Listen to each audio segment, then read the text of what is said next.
another line reference question, and so we can go directly to where they tell us. But this time, though, it says just line 14, right? That's where we're looking for the phrase lucky guppy.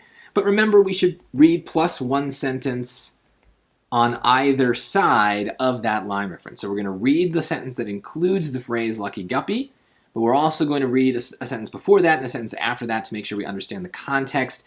The SAT likes to give us that line reference, but they're not always explicit about where the answer might be. Sometimes the answer is just before or after, and so this is a way of just playing it safe and making sure we understand as much as possible before we start answering the question. So first of all, let's also make sure what we're looking for.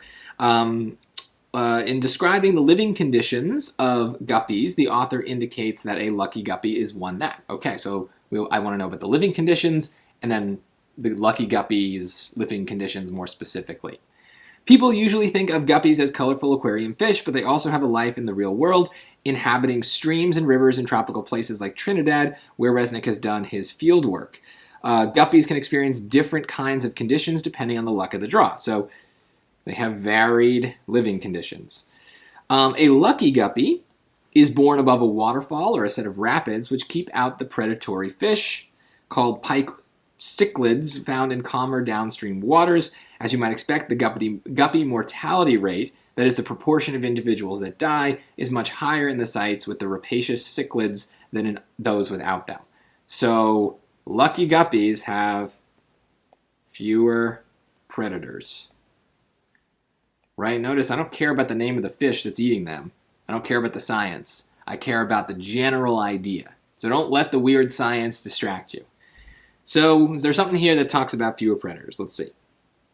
So a lucky guppy is one that is born in a major river having an established guppy population. Nope, doesn't say about other guppies being in those places. It inhabits an environment that provides natural protection from predators. So fewer predators, protection from predators. That's a nice matching idea. So that's probably it. Let's make sure. Manages to navigate the risks associated with living near a waterfall. No.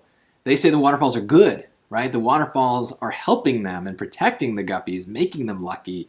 This seems to suggest that the waterfalls are bad. That's the opposite meaning of what the passage is saying. And D, it avoids predatory fish by living in calmer downstream waters. Well, that part's definitely right, the avoiding predatory fish. But it says that here, right here with this pike cichlid thing, that the predators are found in the calmer downstream waters. And so that would be an unlucky guppy that's born down there. The lucky guppy, it says, is born above a waterfall or a set of rapids. So it's not born in the calm waters. It's born in the rapid water.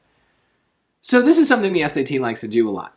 This is what I would call a copy-paste trap. Okay, so they took a phrase that's very unique, right? Calmer downstream waters. How many times have you seen those three words in that exact order in your life? Not very many, unless you're studying guppies in your spare time. But they threw it in the question, or they threw it in the choice because they know it's in the passage. And they know that something about the way our brains work, it likes familiar things. And so we see it in the passage, we see it in the choice. Our brain sometimes can't help itself. It says, oh, it's there and it's there, it must be right. That's the answer. And so we ignore the fact that they completely flipped the meaning of the passage with this choice D. So we have to just be careful. It's not always the case that a copy-paste phrase or choice is wrong. Sometimes there's just no avoiding it. We need to use specific weird phrases and words in order to talk about the passage, but it's something that shouldn't automatically make you think a choice is right. We need to analyze. We need to say, okay, they used this phrase, but how did they use the phrase? Are they saying the same big idea as the passage, or have they changed something slightly, right? And that's just always kind of what we're doing with process of elimination. Your instinct, your habit, is to find things that match up and to look for choices that say a lot of good things, a lot of things that match with the passage.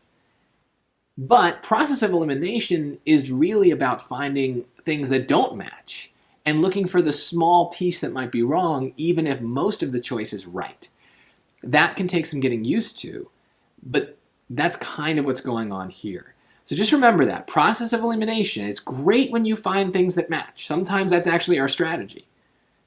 But we always still need to check for things that don't match, no matter how much we love a choice, because that's how the SAT gets us. They slip something in there without us noticing, and we're so happy that we ignore the thing and then get the question wrong.